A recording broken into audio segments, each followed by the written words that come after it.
Good morning and welcome to the Monterey Center for Spiritual Living. Today is April the 14th, and we are continuing our April series, Giant Gentleness.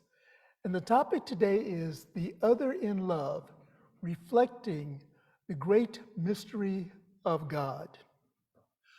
I want to begin by recognizing that April is the month of National Arab American History Heritage.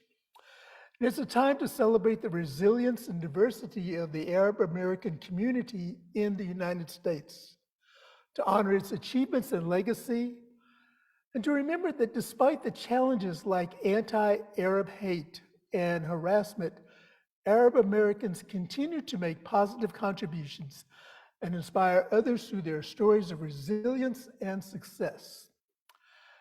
And while we're focusing this month's attention on the Arab American community, there are other communities that are represented here in the United States that have the challenges of anti-hate and the opportunities to overcome the negligence and the pushbacks, if you will, of things that are going on in our society. And this is not intended to be a political talk this morning. It's just an acknowledgement of the way things are. In yesterday's Science of Mind magazine, and I encourage you to pick up an October issue because there are two things in here that I want to bring your attention to. But yesterday's daily guide, and the guides this month are written by Reverend Dr. Christian Sorensen, who is the spiritual leader at the Seaside Church of Religious Science in San Diego. Encinitas, San Diego County, Encinitas. Anyway, the title of yesterday's article, and I will give you a little setup for those who are joining us via our virtual community in Facebook and YouTube. We had a little bit of a technical glitch this morning at the beginning of the service. And the title of yesterday's article is Beyond the Computer's Grasp. And he begins with this quote by Joseph Campbell. Computers are like Old Testament gods, lots of rules and no mercy. And he talks about how AI, artificial intelligence, and chatbots are so much a part of our lives now. And they have been for quite a while, and we're just now becoming more and more aware of their influence because of the press that is surrounding it. But he writes, the aspect of religion cannot be ever replaced by AI. It is a felt sense of connectedness with the living Spirit of God. It is feelings of gratitude and awe, a perceived reality in the brain, while the heart and soul, where spirituality thrives. And then he writes, the challenge is not that computers will think like humans, but that humans will begin to think like computers. Life is more than just an intellectual amalgamation. It is a blending of the multitude menstruations of and aspects of our being. It is the blending of the multitudinal aspects of our lives and our being. And so that leads, it's a nice segue for me to lead into today's talk that we have in our time together. The Other in Love, reflecting the great mystery of God. We are reflections of each other.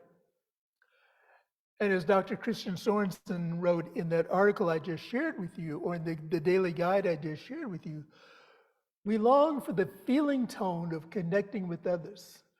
And when we gather for the spiritual practice of visioning, this is one of the elements of the visioning process, is that we listen within.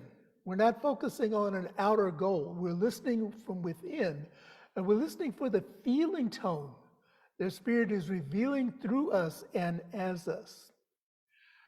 As we cultivate gentleness for ourselves, we begin to recognize that love is expressing itself in and through others and in and through our lives. Richard Rohr offers this: we are essentially social beings. We are the only one on the planet. We are essentially social beings, and we are only one part of the reflection of the great mystery of God. We each are one fingerprint of God connected with one another. The pattern of the universe is that we are one. And this is a recurring theme. It is one of the foundations of the teachings of science of mind and spiritual teachings in general, is that this concept is that we are one. We're each individualized expressions of spirit, but we are one. We're connected together. People can be lovely when they are kind, loving, and being how and what we want them to be, how we want them to be. And people can be fickle, opinionated, and judgmental. Now, I've never experienced that. Oh, I forget, there's someone here that knows me really well.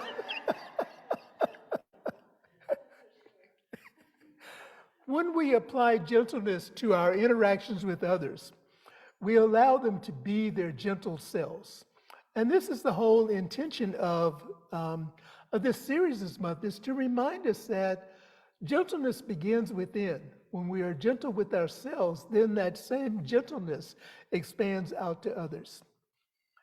In those flashes where we are conscious of oneness, there's an openness and an all-encompassing love. We experience giant gentleness. Our study and practices of the science of mind remind us that we are one energy in a myriad of forms, each an individualized expression of the divine. Every one of us is sacred and holy. The other person, place, or thing is none other than an expression of love itself. For no one and nothing is for us or against us. It's a new concept maybe for some of us. Nothing and no one is either for us or against us. It simply all is. It is what it is. Ernest Holmes said, when we let the love that is within us go out to the God who is in all people, then we are loving God with all of our heart, with all of our soul, and with all of our mind. Because we recognize that the spirit within us is the same spirit that we meet in others. This is loving our neighbor as ourselves. And this quote that I just read from Holmes also reminds me of the passage in the Bible that, and it's from the teachings of Jesus,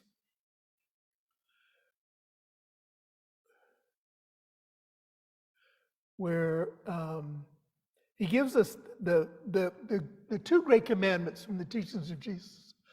The first one is to love God, and the second one is to love your neighbor as you love yourself. And so as we are loving ourselves, as we are being gentle with ourselves, we are demonstrating the loving God with all of our heart and recognizing that we are spirit at the same time. And so I would like for us to just focus for a few moments on three aspects of reflecting the great mystery of God. The first one is a mirror. And that was our musical offering this morning by Gary Lynn Floyd, is reminding us that we are a mirror and a reflection of spirit. Our relationships with others mirror our ideas, our beliefs, and our judgments. They can challenge the very foundation of our principles. Be aware, however, the only place from which we interact with others looks just like us. The only place that we interact with others is from the reflection that we are seeing of ourselves. Being angry or hurt-based is the action or the words that is a part of the human experience. Being angry or hurt based on the actions or words of another is a part of the human experience. What if our focus is not so much on what someone did or said as to how we feel about it? Again, we get in touch with our feelings. How did this action make me feel? What happened is not our fault. However, what we do with it is our responsibility. And I was reflecting on experiences in my life where, and I'm trying to think of the term that is used now in restorative justice training. We're moving away from victim and victimized. You know, it's the one who did the harm and the one who received the harm. So as I reflect on those areas in my lives where I have felt harmed by another, I have to look at what my response was to that particular experience. And as I let go of the angst, the anger, the judgment, all of that I've held against the other person, and I look at their lives, and their lives have continued on their own trajectory, and they're doing what it is that they do. Many of them are doing great things out in the world. And I'm here still looking at, well, you did this on this particular day. And then I say to myself, stop it. Let go of beating myself up for bad relationships or bad experiences. And so for each of us, this is a new opportunity to start fresh now and claim these past experiences as useful fodder for recognizing our own awesomeness. And I think this would be a good point for us to just say to ourselves, I am awesome. Let's say that up. Let's just say that out loud. I am awesome. How does that feel? How does that feel? All right. The more we love ourselves and who we are, the more love we show in our relationships with others. And this quote from Ernest Holmes appeared in the Science of Mind magazine, October 1993 edition. And he says, "Love is kind, gentle, and understanding. It is tolerant of others and reaches back through indifference and coldness to life to something warm and pulsating that is the very center of everything."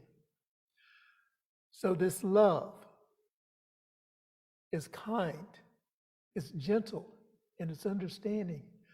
And this reminds me of that passage in Scripture in 2 Corinthians. I believe it's in 2 Corinthians. 2 Corinthians 13 is known as the love chapter. And it talks about all of the aspects of love. And kindness and gentleness and understanding and patience and tolerance is those aspects of love. And love reaches back through indifference and coldness to life. Sounds like a Howard Thurman expression. To something warm and pulsating that is the very center of everything. And so the second aspect that we look at this morning is active compassion.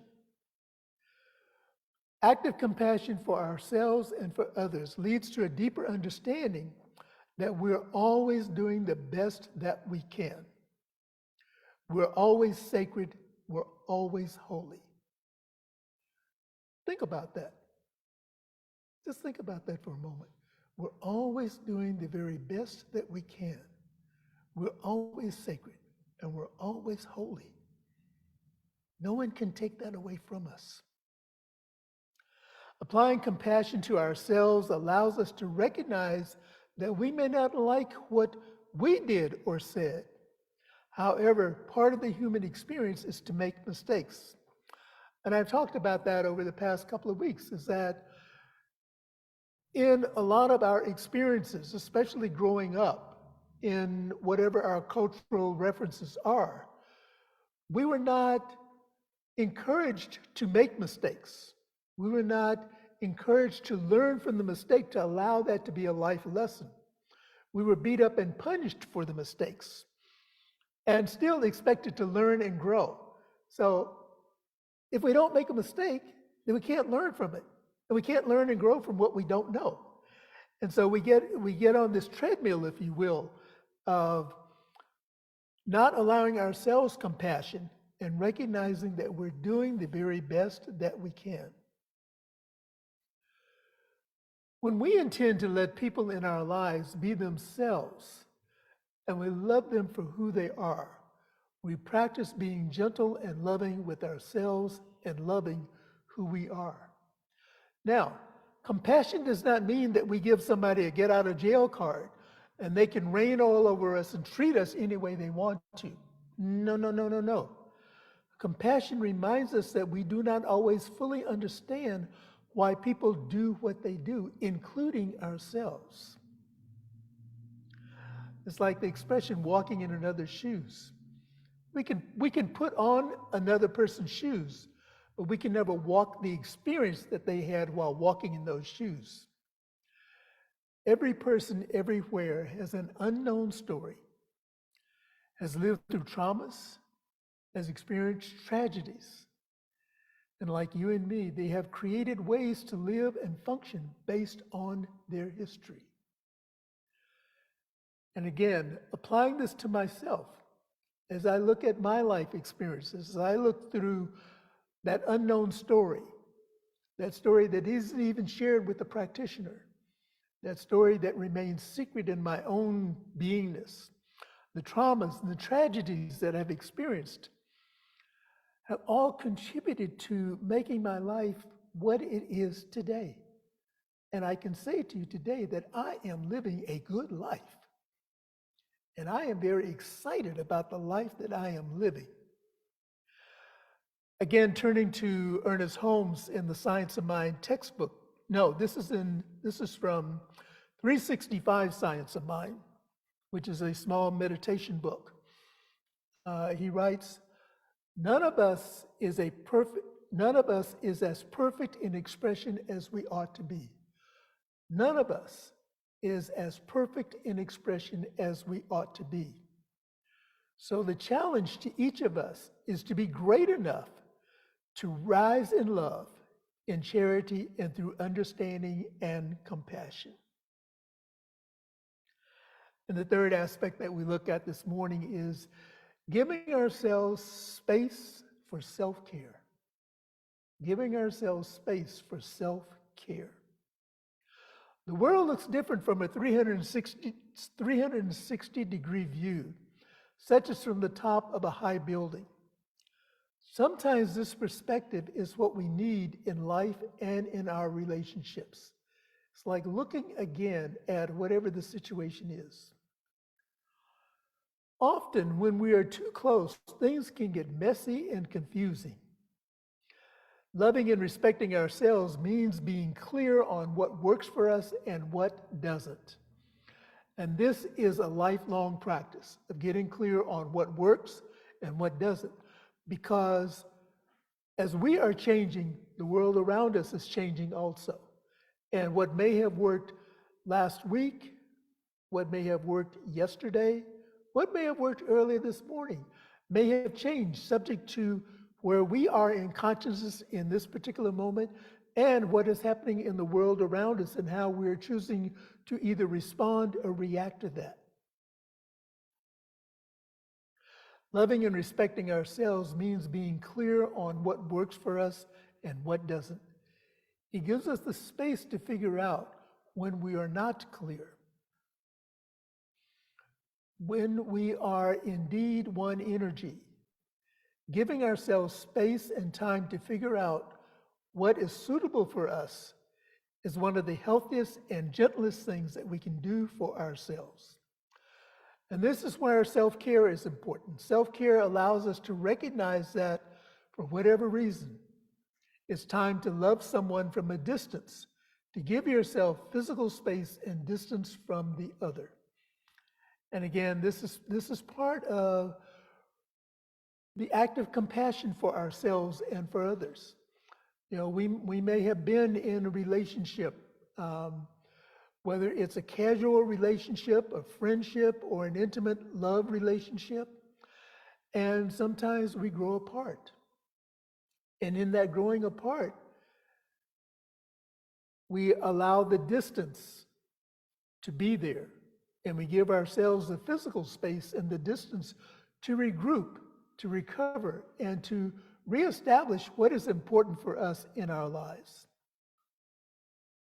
Self-care allows us to recognize, for whatever reason,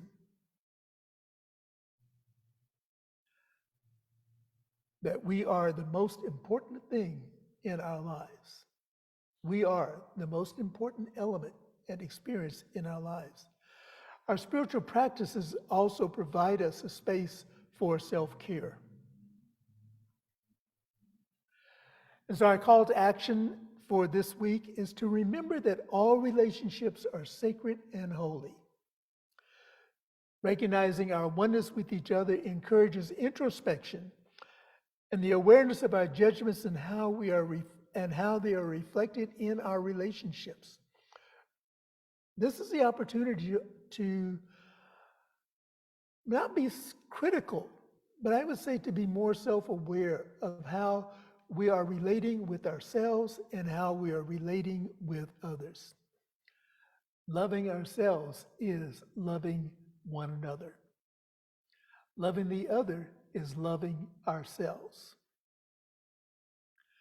Continuing to build our giant gentleness is not exclusively independent of others. We're never alone. Relationships with others provide us with some of life's most rewarding and exhilarating experiences. And so let us keep this gentle energy going and growing. And I invite us now to say together our affirmation for the morning. All of my relationships are love in form. Let us say that again. All of my relationships are love in form. And I invite us to just go within, to allow for that place of awesomeness that is in each one of us, to go within. As I share with you this morning, and I'm just led to share this based on what is happening in the world of effect. And this is Ernest Holmes' prayer for world peace. And you may find a copy of this in our weekly newsletter. The earth is the Lord's, and the fullness thereof. I know there is but one mind, which is the mind of God, in which all people live and move and have their being. I know there is a divine pattern for humanity, and within this pattern there is infinite harmony and peace, cooperation, unity, and mutual helpfulness. I note in the mind of each one, being one with the mind of God, shall discover the method, the way, and the means best fitted to permit the flow of divine love between individuals and nations. Thus, harmony, peace, cooperation, unity, and mutual helpfulness will be experienced by all. I know that there shall be a free interchange of ideas, of cultures, of spiritual concepts, of ethics, of educational systems, and of scientific discoveries for the good of all alike. I know that because the divine mind has created us, we are bound together in one infinite and perfect unity. In bringing about world peace, I know that people and all nations will remain individual, but unified for the common purpose of promoting peace, happiness, harmony, and prosperity. I know that deep within every person, the divine pattern is of perfect peace is already implanted. I now declare that in each person and in leaders of thought everywhere, the divine pattern moves into action and form, to the end that all nations and all people live together in peace, harmony, and prosperity forever. So it is now. And let us affirm this by saying, and so it is, and so it is. And as we continue to reflect on this idea of harmony and peace within ourselves and within our world, I invite us to now say together our affirmation of abundance as we prepare for our time of giving and sharing our abundance. And let us say this together.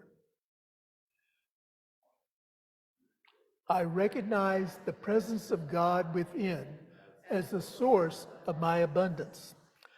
Out of my abundance consciousness flows everything I could desire in life. With gratitude and thanksgiving, I now participate in the flow of uninterrupted abundance. This prosperous experience is evidence of my abundance consciousness. And so on our screen, there are ways to donate to our center, and we appreciate and we're grateful for all of the donations. And we're going to make a little bit of a shift this morning in the service for those of you who are here in the center. And we're going to resume passing the basket, passing in the offering plate. And I asked Richard Lawson now to facilitate that for us here in the center. Yeah.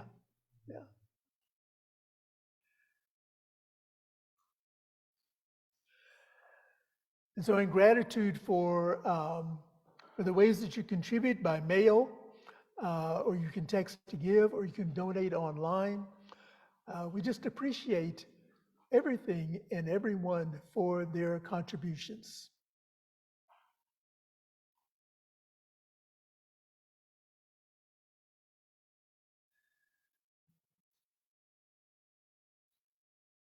Thank you, Richard. And I have a few things to share while we are still live with our virtual family in Facebook and on YouTube. Next Sunday, we have a guest speaker, Reverend Dr. Georgia Prescott, who is the founding minister, now retired, from the Center for Spiritual Awareness in West Sacramento. And Reverend Georgia will be presenting a workshop following the celebration gathering, Just Say No. Say hell no to aging. The workshop will be in person. It is not designed for Zoom, but I do want to extend an invitation to our virtual family to join us for Reverend Dr. George's message, which will be Passover, the lessons of Passover. And also, I want to let our virtual community know that the weekend of April 20th through 22nd, our Centers for Spiritual Living will be participating in Earth Day events. And if you have not signed up for the newsletter, this would be the perfect opportunity to do so, because in this week's newsletter, we will have all of the information of how you can connect from home with the Centers for Spiritual Living activity recognizing Earth Day. And we also encourage you to just go out and be a part of the earth, be a part of the celebration and the awareness of the goodness of life. And also, we have some special recognitions this morning. We had the Infinite Possibilities class that we taught in March. Was it March? Yeah, Infinite Possibilities in March. And we are delighted to have the facilitator, Suzanne Alexander, with us this morning. And I invite Suzanne to come forward now and present the certificates of completion, those members of our community who participated in the program. Well, so as Suzanne calls your name, I invite you to come forward. Yes, please. Good morning, church family here at the center and also virtually. We would like to welcome you again. So we had a class, Infinite Possibilities, the Art of Changing Your Life. And it was actually just 3 sessions of classes on consecutive Tuesdays for 2-hour commitment. And we had a great time just exploring different opportunities or different challenges that we had. And so I wanted to present some certificates of completion to our class. So Bobby, if you could come forward. Here is your certificate of completion. Thank you so much for participating in the class. And Georgia?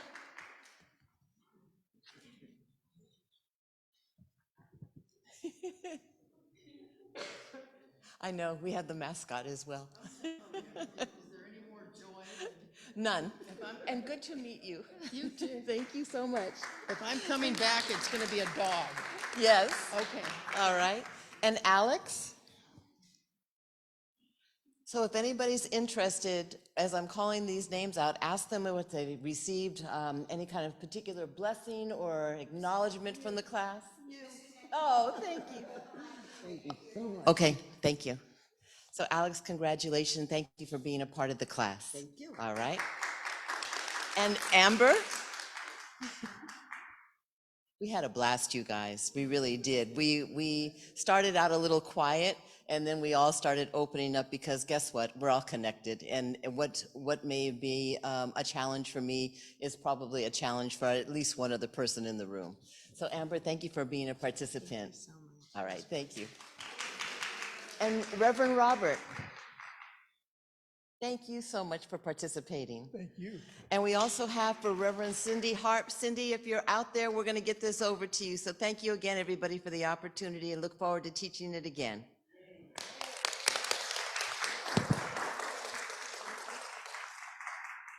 Thank you, Suzanne.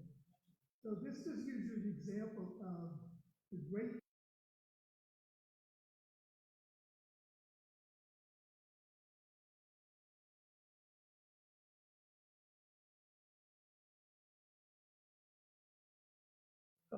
turn myself on. Yeah. For a number of our upcoming classes, we will be offering virtual only or a combination of virtual and in person. And so we say thank you to our extended family in Facebook and YouTube. We invite you to like, share, and comment on the experience this morning as we spread God's love throughout the universe. Thank you and good morning.